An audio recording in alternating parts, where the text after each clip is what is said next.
Gimana Mas Heri? Aman mulai sekarang ya? Sudah aman. Siap, Mas Heri.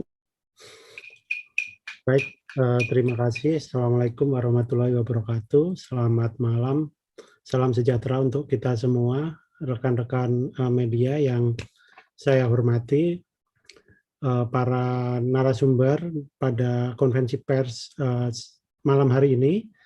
Ada Prof. Wiku Adhisasmito, kemudian ada juru bicara Kementerian Perhubungan Ibu Adita Irawati, juga dari Korlantas Bapak Rudi Antariksawan yang nanti akan bergabung bersama kita untuk menjelaskan tentang beberapa hal berkaitan dengan antisipasi penambahan penularan pada periode Idul Adha tahun ini.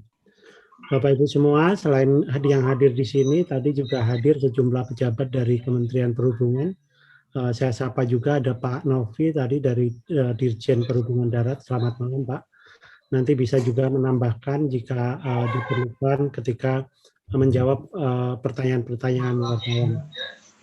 Teman-teman media sekalian, mohon maaf ini konferensi persnya agak mendadak dilakukan setelah evaluasi PPKM darurat oleh Menteri Marves dan sejumlah menteri tadi, tetapi intinya ini adalah sebuah upaya yang terus-menerus dilakukan oleh pemerintah untuk mengurangi kurva penularan. Baik Bapak Ibu semuanya, saya tidak menunggu lama, saya akan berikan kesempatan kepada Prof. Wiku untuk menjelaskan secara umum terlebih dahulu apa yang dimaksud dengan pembatasan kegiatan masyarakat dalam periode Idul Adha ini, kemudian dilanjutkan oleh Ibu Adita Irawati dari Kemenhub, tentu saja dari Kementerian Teknis yang nanti berada di lapangan mengampu sejumlah moda transportasi dalam periode liburan. Dan yang ketiga adalah Pak Rudi Antariksawan nanti dari Korlantas yang memang dalam 2 pekan terakhir ini sangat hektik ya Pak untuk melakukan sejumlah penyekatan. Nanti beliau akan menjelaskan apa saja yang sedang disiapkan oleh Korlantas dalam rangka mendukung upaya kita bersama untuk menekan laju penularan COVID-19. Yang pertama, kami persilahkan Prof. Wiku Adhisasmito, Koordinator Tim Pakar Satgas yang juga juru bicara Satgas Penanganan COVID-19. Silakan Prof. Baik, terima kasih Pak Heri. Assalamualaikum warahmatullahi wabarakatuh. Selamat malam, salam sejahtera untuk kita semuanya. Pada kesempatan malam hari ini, saya mewakili Satgas COVID-19 dan ada Ibu Adita Irawati ya, sebagai staf khusus Menteri Perhubungan, mewakili Kementerian Perhubungan, serta Bapak Kombes Pol Rudi Antariksawan dari Korlantas Polri yang akan memaparkan kebijakan pembatasan aktivitas masyarakat yang terbaru yang akan berlaku selama periode libur Hari Raya Idul Adha 1442 Hijriah. Sebelum saya menjelaskan terkait kebijakan yang baru, pada prinsipnya perubahan kebijakan nasional yang dilakukan ini bukan bertujuan untuk membingungkan masyarakat, namun semata-mata berusaha untuk tetap adaptif dengan kondisi saat ini, sehingga kita berharap kondisi COVID-19 dapat segera terkendali dengan baik. Terdapat beberapa pertimbangan ditetapkannya pembatasan kegiatan masyarakat ini, yaitu yang pertama, pengalaman libur panjang yang mengakibatkan peningkatan laju penularan, dan hal ini sudah nampak pada beberapa periode liburan sebelumnya di tahun 2020, bahkan kenaikan kasusnya bisa mencapai 4 kali lipat pasca periode libur Natal Tahun Baru 2021 dan bahkan 5 kali lipat pasca periode libur Idul Fitri 2021. Kita tidak boleh mengulang pola yang sama, oleh karena itu upaya antisipatif harus diutamakan. Kedua, tingginya laju penularan di masyarakat akibat menjamurnya klaster keluarga sekarang terjadi. Fenomena ini menggambarkan bahwa protokol kesehatan belum sepenuhnya diterapkan secara menyeluruh sampai ke sektor yang paling kecil. Data seminggu terakhir ini menunjukkan sekitar 26% kelurahan atau desa di Indonesia masih rendah kepatuhannya dalam memakai masker. Dan sekitar 28% kelurahan atau desa ya rendah kepatuhannya dalam menjaga jarak. Hal ini memberikan pelajaran bagi kita bahwa di tempat yang kita anggap paling aman pun ternyata penularan masih tetap ada.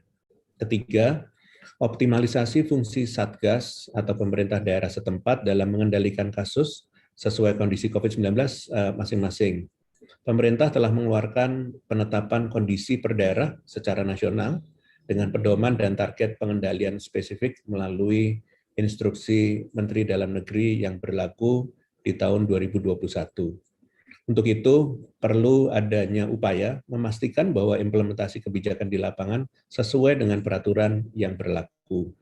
Keempat, berdasarkan hasil rapat koordinasi terbatas tingkat menteri dan pemerintah daerah serta unsur TNI Polri yang terus memantau perkembangan kasus dan kondisi di lapangan, maka dari itu diputuskan adanya surat edaran Satgas COVID-19 sebagai payung kebijakan pembatasan aktivitas masyarakat selama libur Hari Raya Idul Adha 1442 Hijriah. Secara kontekstual, kebijakan ini yaitu surat edaran Satgas nomor 15 tahun 2021 mencakup aspek pembatasan mobilitas masyarakat, pembatasan kegiatan peribadatan dan tradisi selama Hari Raya Idul Adha, pembatasan kegiatan wisata, dan aktivitas masyarakat lainnya. Kebijakan ini akan efektif berlaku selama periode dari tanggal 18 sampai dengan tanggal 25 Juli 2021. Dengan berlakunya surat edaran ini, maka surat edaran Satuan Tugas Penanganan COVID-19 nomor 14 tentang ketentuan perjalanan orang dalam negeri dalam masa pandemi dan semua instruksi Menteri Dalam Negeri, surat edaran kementerian lembaga dan pemerintah daerah, serta instrumen hukum lainnya tetap berlaku sepanjang tidak bertentangan dengan surat edaran ini. Untuk itu saya akan mencoba menjabarkan detail aturannya percakupan kebijakan supaya jelas. Pertama terkait dengan mobilitas. Perjalanan orang keluar daerah untuk sementara dibatasi hanya untuk pekerja sektor esensial dan kritikal, serta perorangan dengan keperluan mendesak, yaitu pasien yang sakit keras, ibu hamil dengan jumlah pendamping maksimal 1 orang, kepentingan bersalin dengan jumlah pendamping maksimal 2 orang, dan pengantar jenazah non-COVID-19 dengan jumlah pengantar maksimal 5 orang. Pelaku perjalanan yang dikecualikan ini wajib menunjukkan STRP atau surat tanda registrasi pekerja yang dapat diakses pekerja dari pimpinan di instansi pekerjaan dan untuk masyarakat surat keterangan dari pemerintah daerah setempat. Untuk perjalanan antar daerah, ketentuan dokumen hasil negatif COVID-19 masih sama, yaitu wajib PCR maksimal 2 kali 24 jam untuk moda transportasi udara, dan PCR atau rapid antigen maksimal 2 kali 24 jam untuk moda transportasi lainnya, kecuali di wilayah aglomerasi. Selain itu, ketentuan dokumen tambahan khusus perjalanan dari dan untuk ke Pulau Jawa, Bali, wajib menunjukkan sertifikat vaksin dosis pertama masih berlaku kecuali untuk kendaraan logistik dan pelaku perjalanan dengan kategori mendesak. Dalam situasi yang belum cukup terkendali, ditetapkan bahwa perjalanan untuk anak atau orang dengan usia di bawah 18 tahun dibatasi terlebih dahulu, artinya dilarang. Kedua, terkait pembatasan kegiatan peribadatan dan tradisi selama Hari Raya Idul Adha, yaitu kegiatan peribadatan atau keagamaan di daerah yang menerapkan PPKM darurat, PPKM mikro diperketat, dan wilayah yang non-PPKM darurat namun berzona merah dan oranye ditiadakan terlebih dahulu dan dikerjakan di kediaman atau rumah masing-masing. Sedangkan untuk daerah lainnya yang tidak termasuk dalam cakupan tersebut, maka dapat melakukan kegiatan ibadah berjamaah dengan syarat kapasitas maksimal di dalam rumah ibadah sebesar 30% dengan penerapan protokol kesehatan secara ketat. Selanjutnya, tradisi silaturahmi dapat dilakukan secara virtual untuk mengurangi penularan baik dari kerabat jauh maupun dekat. Posko desa atau kelurahan yang telah terbentuk akan dioptimalisasi fungsinya untuk menegakkan himbauan di lapangan dengan sanksi yang berlaku. Selanjutnya, terkait pembatasan aktivitas di tempat wisata yang sangat potensial menyebabkan kerumunan jika tidak diantisipasi dengan baik, yaitu penutupan tempat wisata di seluruh Pulau Jawa dan Bali, serta wilayah yang menjalankan PPKM diperketat. Sedangkan untuk daerah lainnya yang tidak termasuk dalam cakupan daerah tersebut, dapat tetap beroperasi dengan kapasitas maksimal 25% dengan penerapan protokol kesehatan yang ketat. Selanjutnya, setelah kebijakan ini resmi ditetapkan, maka dimohon seluruh elemen pemangku kepentingan, baik tokoh yang berpengaruh, pemerintah desa atau kelurahan, pimpinan instansi pekerjaan maupun rekan-rekan media, wajib berkontribusi, bersumbangsi, melakukan sosialisasi yang masif kepada masyarakat. Selain itu, produk hukum yang sudah ada perlu ditindaklanjuti oleh pemerintah daerah sebagai dasar penegakan hukum di lapangan yang konkret. Sebagai penutup, pemantauan, pengendalian, dan evaluasi kebijakan pemerintah akan terus mengupayakan koordinasi antar pusat dan daerah, dan ini dilakukan baik melalui pencatatan dan pelaporan yang aktual. Mohon kepada pemerintah daerah untuk dapat melakukan kerjasama yang baik dengan sektor yang terkait secara langsung maupun tidak dalam implementasi kebijakan seperti lembaga pemerintahan, lembaga swasta, instansi penegakan dan pendisiplinan masyarakat, kemudian juga otoritas penyelenggara transportasi maupun unsur masyarakat lainnya. Pastikan semua saling mendukung dan menjalankan perannya masing-masing dengan profesional tanpa melupakan sikap yang humanis, sopan santun, dan harus diutamakan. Selanjutnya, penjelasan lebih detail terkait aturan moda transportasi akan dijelaskan oleh Ibu Adita dari Kementerian Perhubungan. Untuk itu kami persilahkan. Terima kasih Profesor Wiku. Assalamualaikum warahmatullahi wabarakatuh. Selamat malam, salam dan sejahtera untuk kita semuanya. Rekan-rekan media, kami dari Kementerian Perhubungan akan segera menindaklanjuti surat edaran Satgas nomor 15 tahun 2021 ini dengan menerbitkan adendum surat edaran yang ada saat ini dan menyesuaikan pelaksanaannya di lapangan. Bagaimana pelaksanaannya? Saya sampaikan sebagai berikut. Yang pertama adalah dengan mengatur pelaku perjalanan antar kota hanya untuk yang memiliki ketentuan keperluan di sektor esensial dan kritikal, serta pelaku perjalanan dengan keperluan mendesak, seperti yang tadi sudah disampaikan oleh Profesor Wiku, yaitu pasien dengan kondisi sakit keras dan ibu hamil yang didampingi oleh 1 orang anggota keluarga, dan kepentingan persalinan yang didampingi maksimal 2 orang, serta pengantar jenazah non-COVID dengan jumlah pengantar maksimal 5 orang.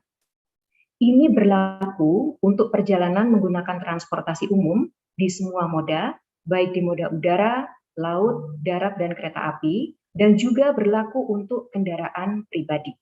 Adapun syarat perjalanan antar kota tetap seperti yang ada saat ini, tadi juga sudah disampaikan oleh Prof. Wiku, ditambah dengan surat tanda registrasi pekerja atau surat keterangan lainnya, sehingga saya dapat sampaikan syarat perjalanan jarak jauh untuk transportasi umum maupun pribadi adalah sebagai berikut. Yang pertama, pelaku perjalanan orang jarak jauh dari dan ke Pulau Jawa dan Pulau Bali menggunakan transportasi udara wajib menunjukkan kartu vaksinasi dosis pertama serta hasil negatif tes RT-PCR berlaku 2x24 jam. Kedua, pelaku perjalanan orang jarak jauh dari dan ke Pulau Jawa dan Pulau Bali menggunakan moda selain transportasi udara wajib menunjukkan kartu vaksinasi setidaknya dosis pertama serta hasil negatif tes RT-PCR berlaku 2x24 jam atau rapid test antigen berlaku 1x24 jam. Pelaku perjalanan orang jarak jauh dari dan ke daerah di luar Pulau Jawa dan Pulau Bali wajib menunjukkan hasil negatif tes RT-PCR atau rapid test antigen. Pelaku perjalanan jarak jauh tadi wajib membawa dan menunjukkan STRP atau surat keterangan lainnya yang dikeluarkan oleh pemerintah daerah setempat, dan atau surat tugas yang ditandatangani oleh pimpinan perusahaan atau pejabat minimal eselon 2 untuk pemerintahan dan berstempel atau cap basah atau tanda tangan elektronik. Adapun ketentuan menunjukkan kartu vaksinasi sebagai persyaratan perjalanan orang keluar daerah dikecualikan bagi kendaraan pelayanan distribusi logistik. Lalu bagi yang punya kepentingan mendesak tadi, yaitu pasien dengan kondisi sakit keras, ibu hamil yang didampingi oleh satu orang anggota keluarga, kepentingan persalinannya didampingi maksimal 2 orang, dan pengantar jenazah non-COVID maksimal 5 orang. Tapi kesemuanya ini tetap harus bisa menunjukkan hasil negatif tes, baik itu antigen atau RT-PCR. Lalu seperti yang sudah disampaikan juga, pelaku perjalanan orang di bawah usia 18 tahun dibatasi atau artinya diminta untuk tidak melakukan perjalanan terlebih dahulu, ya. Dan ketentuan yang kami sampaikan di atas akan diberlakukan mulai 19 Juli 2021 atau sehari setelah ketentuan dari Surat Edaran Nomor 15 yang dikeluarkan oleh Satuan Tugas. Ini untuk memberikan kesempatan sosialisasi dan juga persiapan oleh operator. Adapun untuk perjalanan rutin di kawasan aglomerasi akan mengikuti ketentuan saat ini, ya. Jadi seperti yang rekan-rekan media sudah ketahui, beberapa waktu yang lalu kami menerbitkan Surat Edaran Nomor 49 dan Nomor 50. Ini ketentuan untuk perjalanan rutin di kawasan aglomerasi menggunakan transportasi darat dan transportasi kereta api. Ini tetap akan diberlakukan wajib menunjukkan STRP maupun surat keterangan lainnya. Dan ini hanya untuk para pekerja di sektor esensial dan kritikal.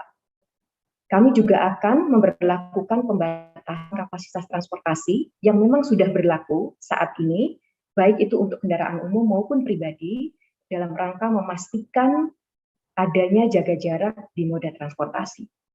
Di samping itu, kami di Kementerian Perhubungan juga akan terus melakukan pengawasan dalam penerapan protokol kesehatan oleh para operator, baik di simpul transportasi maupun di moda transportasi, termasuk dalam hal ini tentunya adalah memastikan kepatuhan para penumpang dalam menerapkan protokol kesehatan.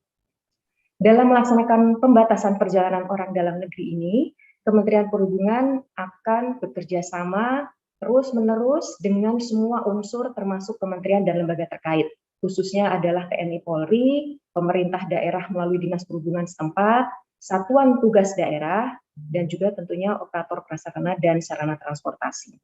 Rekan-rekan media, kami sangat berharap masyarakat dapat membatasi perjalanan di masa pandemik ini, baik itu perjalanan antar kota maupun perjalanan rutin di dalam kota dan kawasan aglomerasi. Kerjasama yang baik antara pemerintah dan seluruh unsur serta seluruh anggota masyarakat diharapkan dapat membantu kita menekan lonjakan kasus COVID-19 di Indonesia.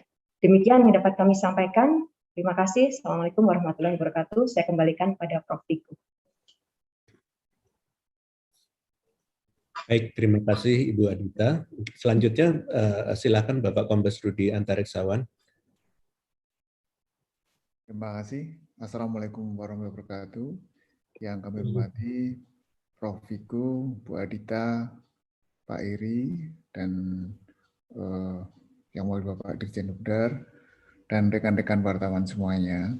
Pada kesempatan malam ini dengan menindaklanjuti apa yang sudah disampaikan oleh Prof. Wiku tadi tentang SE Satgas COVID-19 untuk pembatasan aktivitas atau mobilitas saat Idul Adha. Dari jajaran kepolisian, Korlantas, dan jajaran dibantu dengan TNI Polri, TNI Satgas, Perhubungan, Kesehatan, dan seluruh stakeholder yang ada, Korlantas telah melaksanakan kegiatan-kegiatan untuk menekan mobilitas dalam rangka menekan angka COVID-19. Mulai tanggal 3 Juli kemarin, sejak dicanangkan PPKM darurat, kita sudah melaksanakan kegiatan-kegiatan dalam rangka mencegah mobilitas, terutama sektor kritikal dan esensial ini yang harus tetap boleh berjalan. Selain itu, tentunya harus kita antisipasi agar mobilitas ini bisa ditekan.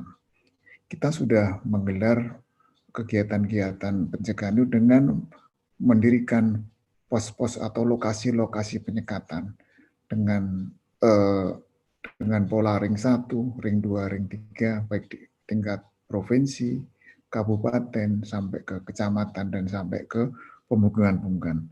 Adapun penyekatan-penyekatan itu dengan menjelang Idul Adha, kita tambah lagi pos penyekatan, sehingga yang kita gelar untuk mengantisipasi kegiatan Idul Adha ada 1038 pos penyekatan PPKM darurat dan ditambah dengan kegiatan antisipasi Idul Adha. Jadi ada 1038 pos yang kita gelar, utamanya prioritas di wilayah Lampung, Jawa, dan Bali. Adapun 1038 pos penyekatan ini tersebar baik di jalur tol, non-tol, kemudian di pelabuhan. Mulai dari Lampung ada 21 lokasi pos penyekatan. Terdiri dari 2 lokasi di jalan tol, kemudian 17 di jalan non-tol, kemudian 2 lokasi di pelabuhan di Lampung. Jadi pelabuhannya di Pelabuhan Panjang dan Bakauheni. Kemudian di Banten ada 20 lokasi, di 2 lokasi di tol, kemudian 17 non-tol, satu lokasi di Pelabuhan Merak. Kemudian Jakarta ada 100 lokasi, 15 lokasi di tol, kemudian 85 di non-tol. Kemudian Jawa Barat 353 lokasi, 21 lokasi di tol, 332 di non-tol. Kemudian DIY ada 23 lokasi di non-tol, kemudian Jateng 27 lokasi, 27 lokasi di jalan tol, 244 di non-tol. Kemudian Jatim 209 lokasi, 9 lokasi di jalan tol, 189 di non-tol, kemudian 1 lokasi di Pelabuhan Ketapang. Kemudian di Bali ada 41 lokasi penyekatan, 38 lokasi di jalan non-tol, kemudian 3 lokasi di pelabuhan, yaitu Pelabuhan Padang Bae, Benoa, dan Gilimanuk. Ini semuanya total ada 1038 lokasi penyekatan. Kemudian untuk penyekatan di jalur tol, ini sudah kita mulai sejak tanggal 16 Juli kemarin pukul 00 secara serentak. Misalnya dari arah Jabodetabek menuju ke Jawa, kita lakukan mulai pertama di KM 31. Di Cikarang Barat sudah kita lakukan kegiatan-kegiatan penyekatan, sehingga kita pastikan yang melakukan perjalanan ini adalah benar-benar di sektor kritikal dan esensial. Dan tadi yang sudah sama Prof. Wiku, orang-orang yang punya kepentingan khusus, misalnya tadi mengantar jenazah, kemudian ibu hamil, kemudian persalinan, dan atau hal yang sangat mendesak. Dan tetap dalam melakukan pemeriksaan, kita lakukan sesuai persyaratan, SE nomor 15, kemudian instruksi Mendagri tentang PPKM nomor 1520 tentang PPKM darurat dan yang diperketat, kemudian juga SE Menhub 43 maupun 49 dan 50, ini kita pedomani, diantaranya tentunya harus lengkapi surat rapid test antigen, kemudian PCR, kemudian sertifikat vaksin, termasuk STRP. Ini kita lakukan. Kemudian penutupan di jalur tol, ini semua dipastikan dijaga oleh petugas. Jadi sektor-sektor kritikal, misalnya kendaraan-kendaraan logistik, nakes, kesehatan, kendaraan-kendaraan energi, dan semuanya yang punya kepentingan untuk masyarakat, ini tetap bisa melalui di jalur tol yang ditutup karena ada petugas. Dan di situ akan ditandai oleh petugas-petugas di lapangan bahwa sudah dilakukan pemeriksaan, ditempel stiker di setiap polda untuk menandai bahwa nanti di berikutnya tidak usah dilakukan pemeriksaan lagi. Sehingga tentunya dalam melakukan penyekatan ini, kepolisian dan stakeholder yang ada ini memastikan bahwa kendaraan-kendaraan kritikal dan esensial ini tetap bisa berjalan dan kita perlancar, termasuk orang-orang yang melakukan kegiatan mendesak. Demikian dari kami. Terima kasih. Wassalamualaikum warahmatullahi wabarakatuh. Baik, terima kasih Pak Rudi. Mbak Dita tadi juga menjelaskan dengan lebih teknis. Pak Rudi juga memaparkan juga lebih detail tentang 1038 pos penyekatan yang sudah dilakukan, dan sepertinya ini perjalanannya akan lebih mudah karena sudah dilaksanakan sebelum ketentuan ini juga berlaku. Tadi tanggal 16. Nah, kemudian dari Kementerian Perhubungan tadi juga disampaikan bahwa pemberlakuan surat edaran yang mengikuti surat edaran nomor 15 ini baru berlaku tanggal 19 untuk memberikan kesempatan bagi para pelaku perjalanan maupun penyelenggara moda transportasi untuk menyesuaikan diri. Baik, teman-teman, saya akan coba buka sesi tanya jawab untuk beberapa teman-teman yang ingin menggali lebih dalam terkait dengan ketentuan pembatasan kegiatan masyarakat pada periode Idul Adha kali ini. Saya akan persilahkan dengan 3 penanya terlebih dahulu. Jika sudah ada yang tanya secara tertulis, silakan. Belum ada, Mas. Ya, saya berikan kesempatan buat teman-teman jurnalis kalau ada yang hendak ditanyakan. Silakan menyampaikan atau langsung juga saya beri kesempatan deh yang mau bertanya langsung kepada 3 narasumber yang ada pada malam hari ini.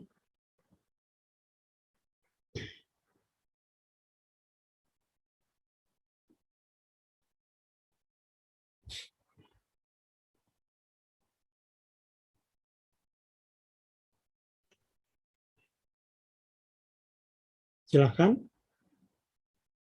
Atau karena ketentuan menjelang liburan itu juga sudah beberapa kali disampaikan, sepertinya teman-teman juga sudah memahami ya, Mbak Dita, Prof. Wiku. Atau mungkin akan ada yang ditambahkan lagi, sebenarnya apa sih yang membedakan ketentuan SE 15 ini dengan ketentuan pada periode liburan sebelumnya. Mungkin saya berikan waktu ke Prof. Wiku dulu untuk kemudian Mbak Adita. Silakan.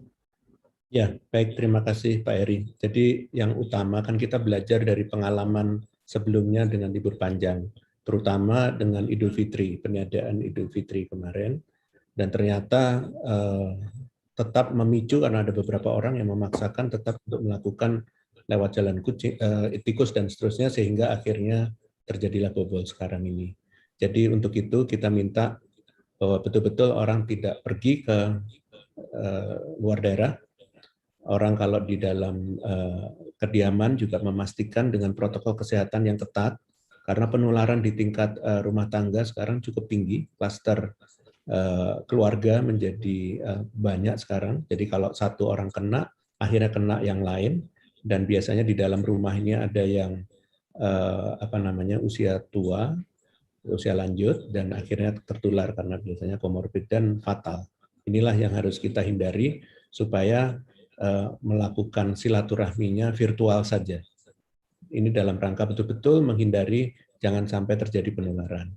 Selain itu juga rekomendasi dari para pakar dari Fakultas Kedokteran Universitas Indonesia tadi sudah disampaikan bahwa untuk anak-anak terutama yang berusia di bawah 18 tahun mohon untuk tidak melakukan perjalanan. Ini dalam rangka untuk melindungi kesehatan dari anak-anak tersebut. Itulah yang prinsip utamanya, dan kami melihat dengan adanya PPKM darurat dan diperketat ini, mobilitas masyarakat sudah turun, tetapi kasusnya belum turun. Dan ini menunjukkan bahwa penularannya masih ada di tingkat komunitas. Maka dari itu pengetatan yang dilakukan dalam libur Idul Adha ini betul-betul dilakukan untuk menghindari terjadinya penularan di tingkat rumah tangga, di komunitas.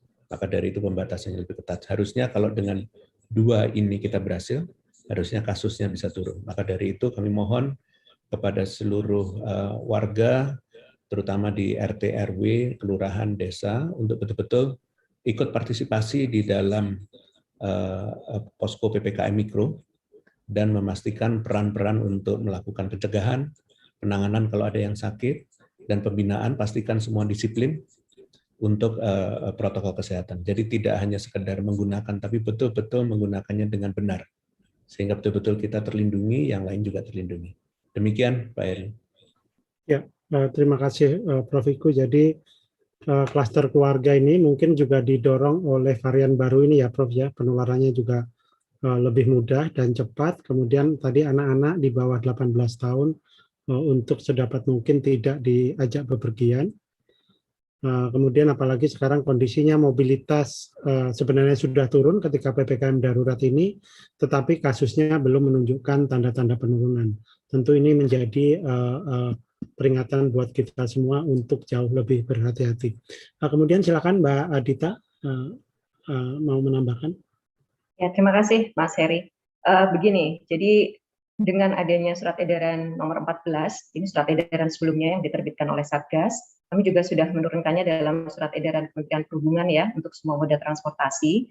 Sebenarnya efeknya memang cukup signifikan dalam menurunkan mobilitas masyarakat yang menggunakan transportasi umum. Ya, saya bisa sampaikan datanya, bahwa untuk transportasi angkutan udara ya, transportasi udara itu turunnya bahkan jadi 70% dibandingkan sebelum pemberlakuan surat edaran nomor 14. Lalu angkutan darat itu 40%.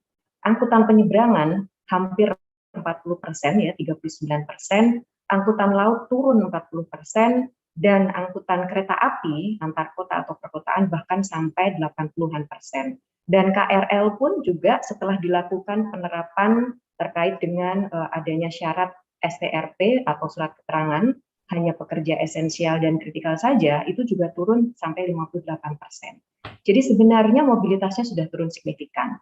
Namun demikian, dalam situasi libur Idul Adha apalagi, ini kan ada juga ya tradisi-tradisi masyarakat kita yang kemudian melakukan semacam pulang kampung gitu, atau perjalanan-perjalanan yang lain terkait dengan kegiatan keagamaan. Nah, inilah yang harus diantisipasi. Oleh karena itu, setelah melakukan diskusi juga dengan Satgas dan juga dari arahan dari Bapak Menko Marves sebagai koordinator PPKM darurat, dan juga tentunya arahan dari Pak Menteri Perhubungan, kita melihat bahwa ini tetap harus dilakukan pengetatan. Karena penurunan ini memang sudah cukup bagus ya jika menggunakan transportasi umum. Namun dengan konteks Idul Adha yang punya kecenderungan orang melakukan perjalanan lebih tinggi, ini yang harus diantisipasi sehingga syarat pengetatan inilah yang kemudian kami berlakukan. Dan tentunya rujukan kami adalah surat edaran Satgas yang nomor 15 ini. Ya, diharapkan masyarakat bisa mematuhi, dan yang paling utama tentu menyadari ya mengapa mobilitas ini harus dibatasi. Karena mobilitas masyarakat itu berbanding lurus dengan lonjakan kasus. Dan ini selalu terjadi di setiap tren adanya liburan. Sehingga ini membutuhkan kepatuhan dan kesadaran tentunya dari seluruh anggota masyarakat untuk betul-betul membatasi mobilitas di rumah saja. Dan tadi sudah disampaikan Prof. Wiku, aktivitas keagamaan sebaiknya semua dilakukan dari rumah saja, kita manfaatkan teknologi, dan tentunya juga kita tetap bisa melaksanakan ibadah tanpa harus kita banyak melakukan perjalanan. Demikian Mas Heri yang bisa saya sampaikan. Terima kasih Mbak Adita.